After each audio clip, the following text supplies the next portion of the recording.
buenos días. Saludo muy particularmente al senador Robledo y les agradezco mucho a los compañeros de panel y les agradezco mucho a los promotores de este foro. Les quiero excusarme porque siento que algunas de las cosas que traía preparadas ya las han dicho los expositores anteriores y además siento que son muchos mejores que yo. Y creo que lo único que tengo es que, como acaba de señalar el doctor Valencia, soy uno de los decanos en la preocupación con el TLC, con la apertura, con el ALCA. Y eso es lo que quiero venir a transmitirles.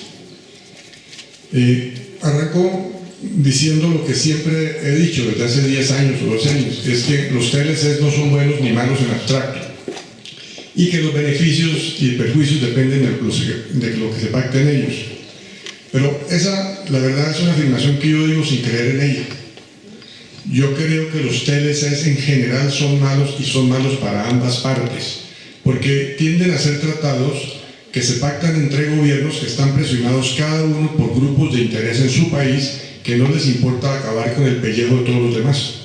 Y finalmente, para poder firmarlos, ambos países transan cosas donde les hacen daño a sus nacionales. Es muy raro un TLC donde ambos ganen, yo creo que nunca ha existido. Es muy normal que ambos pierdan, uno lo ve nada más con el NAFTA, que los americanos y los mexicanos ambos se quejan de él. Entonces, la verdad es que yo no creo que esa figura se dé. No hay TLCs buenos. Podría haberlos hipotéticamente, pero para eso también tendría que haber estudios.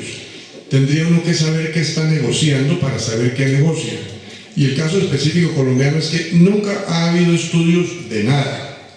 Y esa es una aberración que subsiste hoy en día, y aún después de que los TLC se han firmado y están en ejecución, sigue sin haber estudios, y yo me pregunto cómo a nadie le da ni siquiera curiosidad de saber qué es lo que está pasando y de si son buenos o malos. Yo tuve oportunidad de ver una intervención del senador Robledo en el Senado, donde decía que quizás lo único bueno del TLC con Estados Unidos era que iba a poder demostrarse si teníamos razón los que predecíamos que iba a ser malo o los que decían que eso iba a ser la salvación del país. Y yo creo que eventualmente lo vamos a ver, pero ni siquiera hay gente llevando la cuenta. Entonces, como les digo, el modelo del TLC yo tengo muchas dudas sobre él. Al firmarlo se habló de 5 promesas básicas que hacían el TLC, que iban a impulsar el crecimiento gracias al auge de sectores exportadores, industriales y agrícolas, que se iban a beneficiar directamente con el TLC, que iban a impulsar la inversión extranjera, que, como acaba de decir Aurelio, pues es la gran meta de todo, que iban a fortalecer la competitividad productiva del país, que iban a generar transferencia de tecnología y que iban a generar mucho empleo. Pues ninguna de esas promesas se ha cumplido. Ninguna de ellas se ha cumplido, y eso es lo que pretendo mostrar ahora en las filminas que vienen. La primera es que iba a haber un auge exportador, y la verdad es otra, que con los TLCs que hemos firmado se ha aumentado el déficit comercial con los nuevos socios, y que las exportaciones que han aumentado no son las que supuestamente se iban a aumentar. Entonces, por ejemplo, el TLC más viejo que tenemos, salvo el Pacto Andino, que era una cosa distinta, de donde yo creo que sí había una posibilidad seria de hacer algo, porque era un pacto entre economías relativamente parecidas. El TLC con México es interesante, eso lo firmó el presidente Gaviria con el ministro Santos, y en su primer año, en el año 95, arrojaba un déficit comercial para Colombia de 415 millones de dólares. Cuando ya firmamos el tratado con México directamente y se acabó el famoso grupo de los 3, ya en ese momento ya el déficit eran 1.700 millones de dólares, y ya lo hemos llevado a 5.000 millones de dólares. Entonces, hemos generado con ese TLC un déficit de 5.000 millones de dólares que probablemente irá creciendo con el correr del tiempo. Después está el del Mercosur, ese vino después. El ministro Botero decía que con Mercosur iba a multiplicar por 10 el comercio con el Mercosur, y yo le dije, ministro, usted lo que va a hacer es multiplicar el déficit por 10. Y vamos en camino, no hemos llegado, pero vamos en camino, no lleva sino 10 años el tratado. El déficit con el Mercosur era 1.200 millones de dólares en el año 2004, y ya está en el orden, si no contamos hidrocarburos y los productos que en esa época se exportaban, ya está en el orden de 4.800, 5.000 millones de dólares al año. O sea, con un poquito de espera ya vamos a llevarlo a 10.000 millones de dólares de déficit, que es lo que aspiraba el doctor Botero allí. Y entre los nuevos pues está el de Canadá, que es reciente, y es un déficit, ahí arrancamos con un déficit del orden de 300 millones de dólares, y ya lo llevamos a 600, 700 millones de dólares, y seguirá creciendo. Y la gente se sorprende, ¿por qué con Canadá vamos a tener déficit? Yo digo, me sorprendo es porque se sorprende. Si todos los TLCs que nosotros firmamos, ninguno fue negociado, todos fueron impuestos, cada país nos trajo lo que él quería y nosotros sencillamente nos arrodillamos y lo firmamos. Entonces, todos tienen que beneficiar a la contraparte. El hecho es que,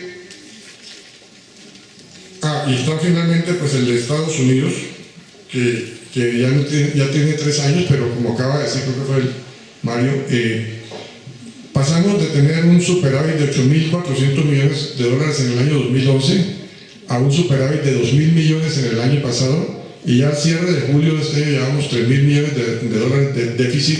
Probablemente cerraremos entre 5 y 6.000 millones de dólares de déficit. Y hay que ver, es interesante señalar que las exportaciones que teníamos nosotros y las que han caído son petróleo y gas, y las otras no han crecido ni nada, están estables. Nosotros exportamos 2.000 millones de dólares en café y flores, y eso es lo que seguimos exportando, y en las demás también estamos estabilizados en más o menos otros 2.000 millones de dólares. Nada cambió desde el punto de vista de exportaciones nuestras, y sencillamente ellos en cambio sí pasaron de exportarnos 13.000 millones de dólares a probablemente unos 22.000 millones en este año. Entonces, una señal más de que eso no funciona, con el agravante que acaba de señalar Aurelio, que me parece a mí gravísimo, y es que estos no son tratados comerciales, y creo que también lo dijo el doctor Maya. Esto, lo que hay de fondo es toda la demás institucionalidad que se monta para proteger las inversiones y para que el país no pueda defenderse ante nada. Entonces, desde el punto de vista comercial ya la perdimos, pero en lo otro pues no tenemos ninguna esperanza. La figura que ustedes ven ahí muestra lo que ha sucedido, que en Colombia lo único que ha subido, la línea que sube allí, la línea roja que sube, es la línea de exportaciones de petróleo y de hidrocarburos. Todas las demás exportaciones nuestras caen.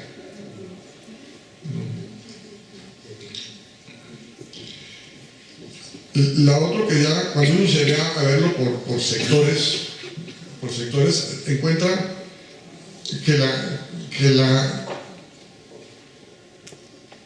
las exportaciones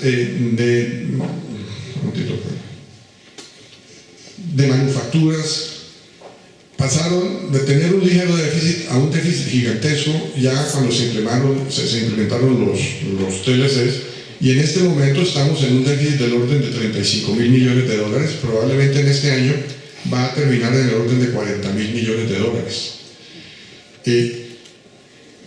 Yo les digo, yo no soy masoquista, yo no quiero sufrir, pero tengo unas ganas gigantescas de ver qué va a pasar si el petróleo baja $5 más. Y nosotros no vamos a tener con qué pagar esas importaciones, y ya acabamos la base productiva y nadie va a tener con qué producir aquí, y no vamos a conseguir importar, y todo este país va a ser un caos, y en ese momento van a tener que salir a tomar plata prestada, y entonces las agencias calificadoras van a decir, uy, estos están tomando crédito, y ustedes saben que cuando uno pide plata inmediatamente no la prestan, y entonces van a subir los intereses y se viene la devaluación, y yo no sé eso dónde va a parar. Y yo le digo, pues ya a mi edad yo no tengo futuro, yo vivo en el presente, y digo, esta es una corrida de toros Así no le gusta al señor Petro, que yo quiero ver, porque va a ser un caos, ¿no? Y yo de verdad pienso, y ahora que oí, yo venía pensando eso desde hace tiempo, y ahora que oigo a Aurelio, que piensa lo mismo, digo, ¿sí? Esta se nos viene pierna arriba, y yo creo que va a ser una cosa muy interesante lo que va a suceder a Colombia, cuando se le va a acabar la falsa ilusión de que cogiendo el petróleo y malgastándolo está haciendo patria, ¿no? Y eso es lo que nosotros hicimos.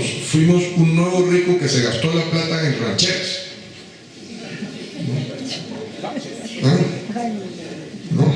Entonces, ahora si ya nos vamos a los sectores industriales, a los distintos sectores productivos, ustedes ven en todo, la línea roja son las importaciones y la azul son las exportaciones, y todo se acabó.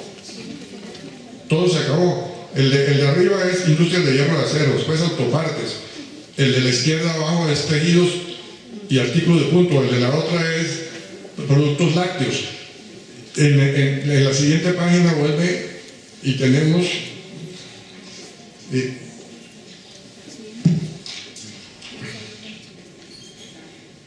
también carnes y conservas, elaboración de frutas, productos de tabaco, confecciones, o sea, en todo. Sencillamente todos los sectores productivos del país se acabaron las exportaciones, y todo está lleno de importaciones que ahora no vamos a tener con qué pagar.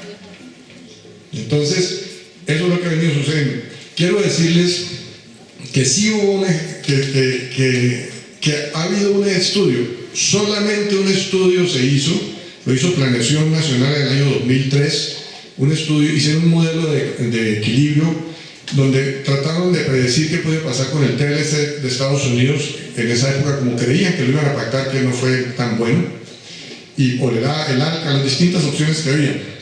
Ese estudio mostraba que de 8 sectores productivos, no vale la pena mostrarlo, Carlos, de 8 sectores productivos, a todos les iba mal menos a 2, que eran confecciones y el sector agrícola. Yo no sé dónde han sacado que el sector agrícola le iba bien, pero ahí están.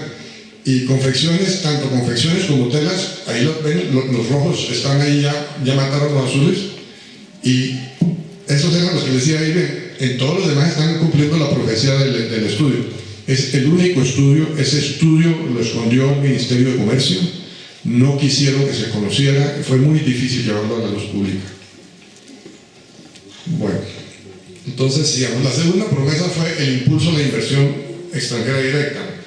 Y resulta que la inversión extranjera fue fundamentalmente en hidrocarburos, que no se necesita ningún tratado para eso, se necesitan ciertas normas para permitir la explotación y para garantizar ciertas utilidades, y de resto no necesitan tratados. Y también han crecido las inversiones que no son productivas, son las adquisiciones. O sea, cuando Cencosud le compra a Carrefour una compañía, pues ellos se pagan entre ellos, y lo único que buscan, entre otras cosas, son consolidaciones con sus operaciones internacionales para echar gente. Entonces, el 54% de la inversión de los últimos 10 años ha sido en hidrocarburos, y eso está en el 1% del empleo nacional. Y lo otro son inversiones en comercio, en distintas cosas que no generan empleo, en el comercio, en el sector financiero, donde no se genera empleo, y el restante es los famosos capitales golondrinas que los usa el Banco de la República fundamentalmente para deprimir la tasa de cambio. Entonces, eso es lo que resultó con la inversión extranjera. Esa fue otra promesa fallida. Sigamos, Carlos, a la siguiente. Ahí. Lo que es interesante, que acaban de señalar también, es que esa inversión extranjera tiene un pequeño problema, y es que hay que devolverle sus utilidades. Y en el año 2011 la inversión extranjera fue 14.600 millones de dólares, y se le remitieron 10.300 de utilidades. En el 2012 fueron 15.000 millones, otra vez 10.000 de remesas, y en el 13 16.000, y solamente 9.000, no sé por qué, yo estaba esperando que creciera, pero muy pronto llegará el momento en que, si se rebaja un poquito la inversión extranjera, ya las remisiones van a ser superiores a la inversión extranjera. Y mi pregunta, bueno, ¿cuál es el neto y qué fue lo que nos quedó de esa inversión? Nada. Entonces resulta que ni siquiera las inversiones, las inversiones de capitales golondrinas son capitales golondrinas, aún las firmes son capitales golondrinas porque se van. Colombia, la CEPAL dice, en 2011 en América Latina se reinvirtió cerca del 46% de las utilidades de la inversión extranjera en los países, y en Colombia entre 2011 y 2013 solo se invirtió el 30%. Según la CEPAL, nosotros somos un país donde tenemos muy buen rédito para la inversión extranjera y es el de menor reinversión de todos. Entonces, eso se va a añadir, una vez más lo vuelvo a decir, al problema del déficit de la balanza de pagos. Además, todas esas inversiones tienen unas protecciones extraordinarias. La que arrancó señalando el doctor Maya y que habló también Aurelio y Mario, lo peor son las cláusulas de anulación y menoscabo y de expropiación indirecta. Esas son unas cláusulas leoninas donde, por un lado, le quitan al país toda autonomía, toda soberanía, pero por el otro lado, el hecho concreto es que generan una competencia desleal con el empresario colombiano. Cuando yo, por una medida del Estado, tengo que resarcirlo a él, pero al colombiano no, pues el señor tiene menos costos de operación. Y entonces, dentro del propio país tenemos unos señores que tienen privilegios sobre nosotros, como los tienen el capital golondrina. Yo no puedo entender por qué, si yo soy un colombiano y compro unos test y los vendo, esos intereses están grabados al 34%, y los del señor extranjero, por ser extranjero, tiene 14%. Todos los países que yo conozco privilegian al nacional y no al extranjero. Este es un país que yo no sé por qué nació y vive arrodillado. Vamos, la tercera promesa era que los TLCs y la apertura iban a generar más competitividad. Y ahí lo que sucede es esto.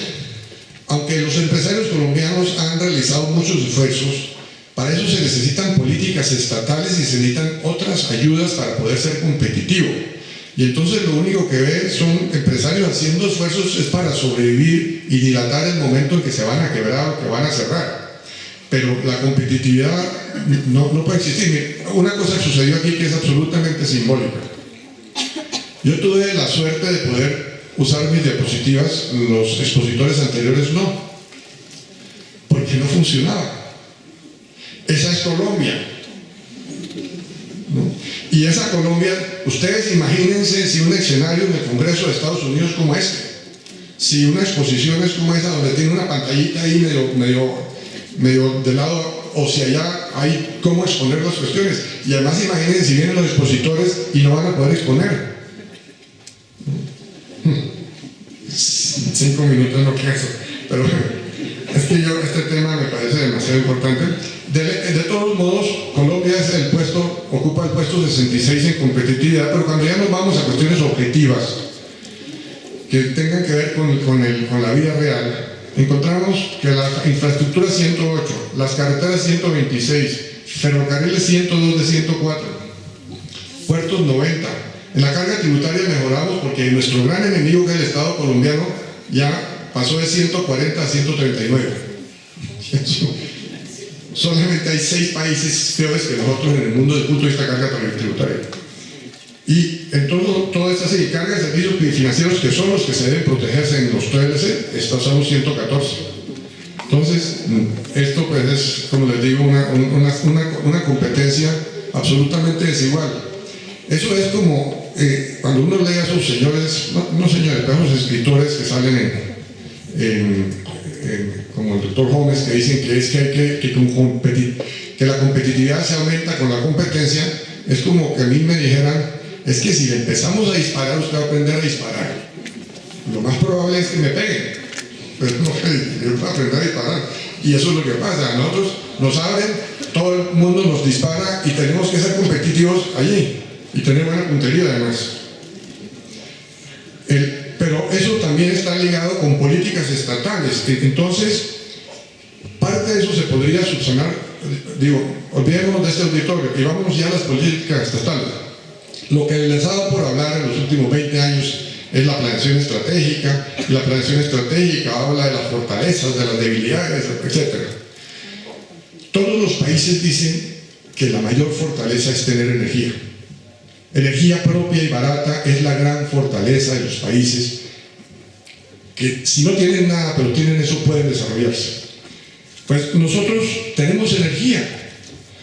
Nosotros somos el 10º país del mundo en potencial de generación hidroeléctrica. 70% de nuestro parque generador es hidroeléctrico.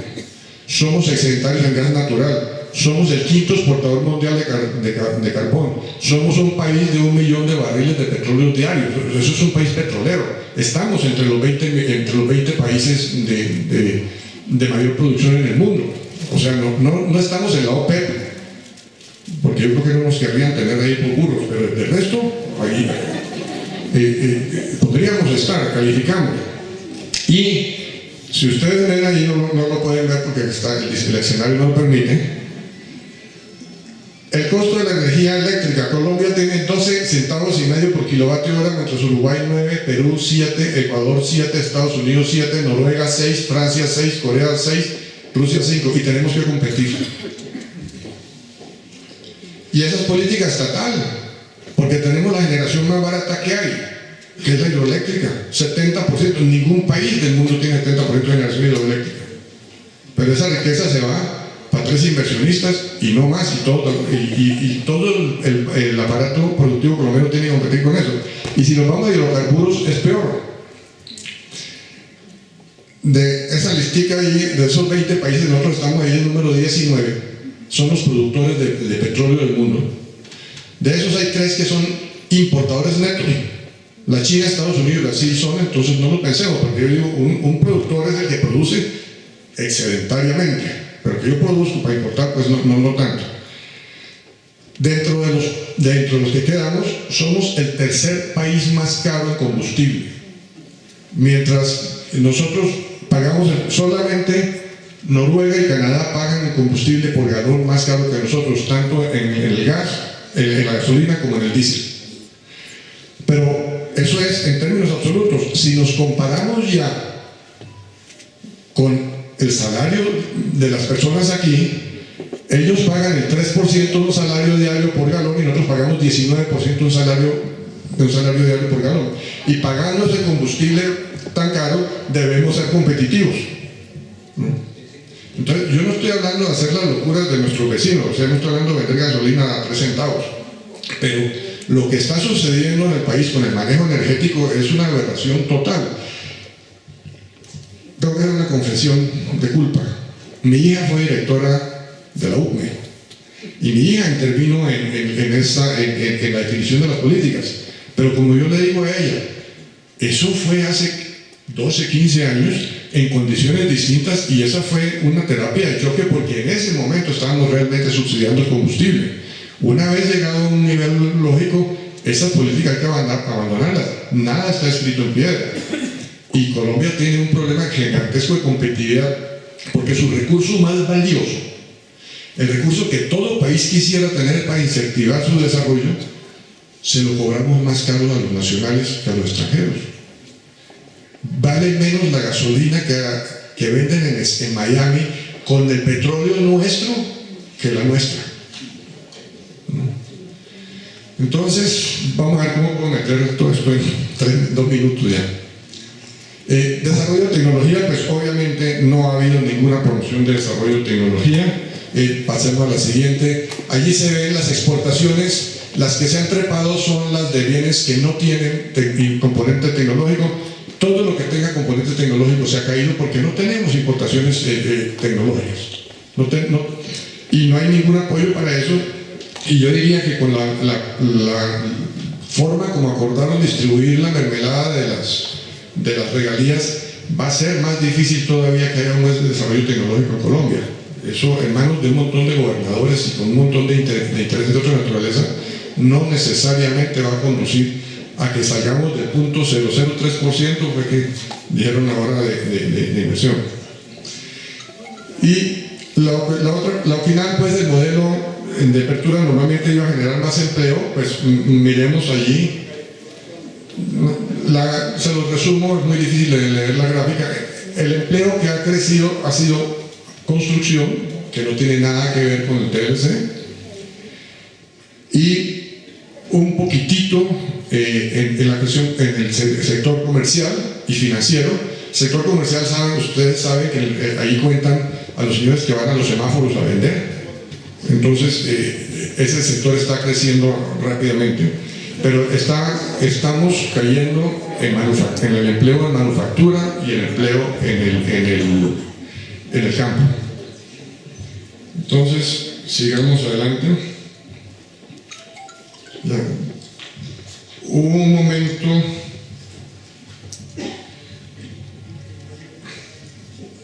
momento aquí que alguien le dijo al presidente de la República dijera que con el TLC que se está implementando se iban a generar 380,000 empleos.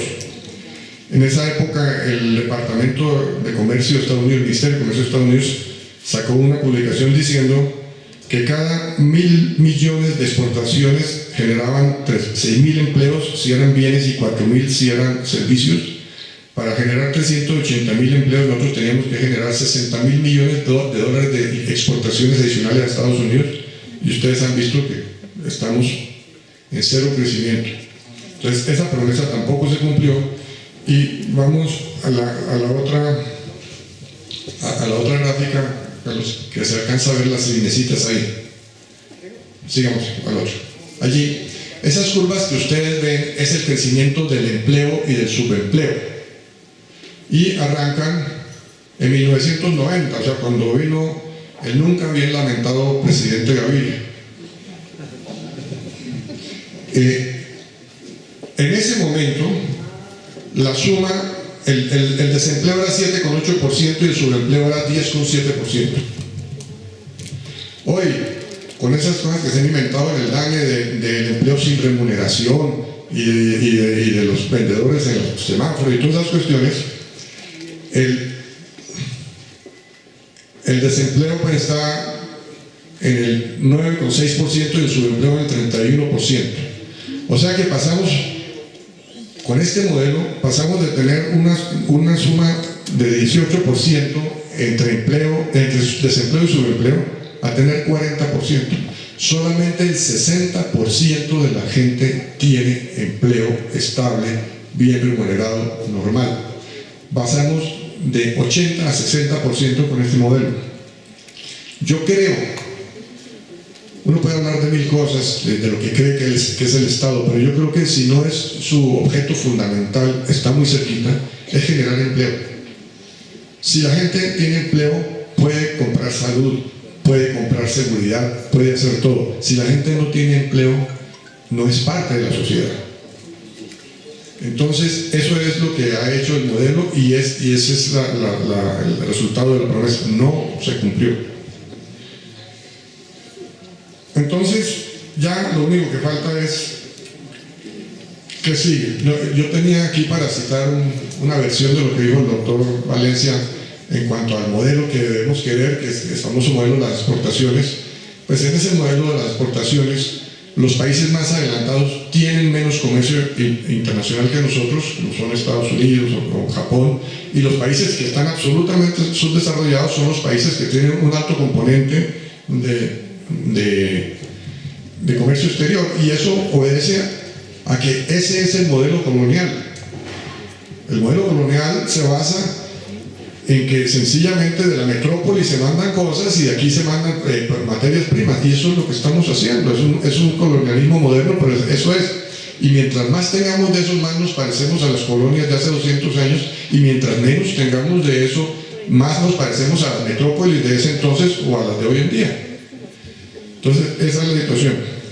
Entonces, la pregunta es, ya casi ahora sí para terminar, ¿cuánto más aguanta la industria con el TLC? Y yo digo, no se sabe, no hay estudios, no sabemos qué va a pasar. Si se produce la debacle de cambiaria, que yo creo que va a producir, de golpe va a aguantar mucho, de golpe hasta va a revivir. Yo vendo uvas, yo cultivo uvas. Lo que pasó en los últimos semana, 2 semanas, me puso 500 pesos por kilo de uva que yo le vendo al Éxito. Estoy muy contento. Y eso me da con qué pagar a los trabajadores y con qué estar tranquilo de que el año entrante también voy a poder.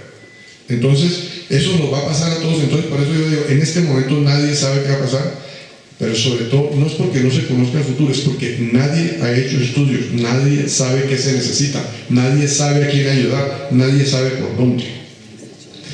Entonces, yo solamente tengo, ya porque a mí nunca me gusta solamente quejarme, sino quiero proponer salidas o respuestas. Entonces, mis propuestas son pocas. Primero, que haya estudios serios de los impactos del comercio exterior. Tiene que haberlo, no puede seguir no habiendo.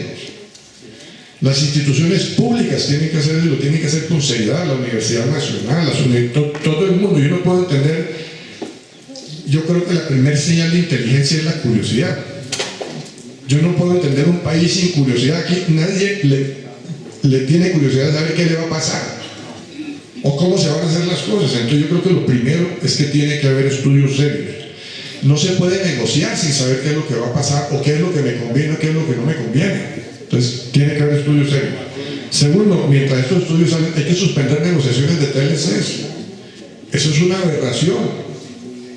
Firmando unos señores que no tienen ni idea de lo que están haciendo, y lo que es peor, sin responsabilidad ninguna. Un secretario de una alcaldía del municipio más pequeño de aquí compra lápices en la librería que no es, e inmediatamente le dan un juicio disciplinario y le dan una investigación de la Contraloría porque ese lápiz no fue bien comprado. Y estos señores firman tratados, quiebran sectores enteros de la industria o del sector productivo y nadie les pide cuentas. Eso no puede seguir sucediendo. O sea, debiera haber una intervención para ver a quién se le cobra por los daños hechos. O sea, las personas a quienes han quebrado con estos tratados, lo que han dicho de efecto es expropiarlos para que gane el señor de Claro o el señor Tu Señor, o para que gane el que se benefició. Pero eso no es correcto y eso no puede seguir sucediendo sin que se estudie. La otra cosa que hay que hacer, y le ruego al senador, que yo sé que él ha tenido esa inquietud, pero quiero darle manivela, es que hay que replantear la política energética colombiana. No puede ser que yo sentado encima del tesoro de la energía barata se la imponga cara al colombiano. Eso sí, pues estaban hablando de la pelea del peso pesado con el peso mosca, y entonces además el peso mosca le amarra las manos. Entonces es absurdo. O sea, tenemos la ventaja competitiva, la tenemos contra los demás países y sencillamente la echamos por la borda. Todo por razones ideológicas. Hay que promover las inversiones que generen realmente trabajo. Hay que buscarlas, pero para eso se necesitan estudios. Puedo darles 1000 ideas de ellas, pero pues todas son subjetivas, no vale la pena. Lo que digo, hay que hacerlo. Y definitivamente lo otro que hay que hacer también es controlar las inversiones especulativas. Nosotros no podemos tener que unos traders en Nueva York o en Miami, probablemente empleados de personas colombianas, vengan aquí a especular con el TLC, con el dólar y lo que sea, y entonces toda la política industrial o productiva se puede desbaratar. Entonces yo creo que hay cosas que se pueden hacer realmente en el Estado colombiano para no van a ser los TLCs. Los TLCs son una maldición y eso no se va a arreglar. Y además hay una cosa que yo siempre prediqué, nunca escucharon, pero ya lo van a vivir: son supraconstitucionales. Se pueden poner el voto obligatorio que quieran y poner a los 48 millones a votar y todos decir que no quieren el TLC y no pueden hacer nada. Son supraconstitucionales. Si el otro no quiere, no se cambia. Entonces, no son los TLC los que nos van a ayudar, son nuestro enemigo, pero eso todo se podría lidiar si hubiera por lo menos algunas políticas serias, coherentes de parte del Estado colombiano. Eso es todo, esa es mi prédica. Muchas gracias.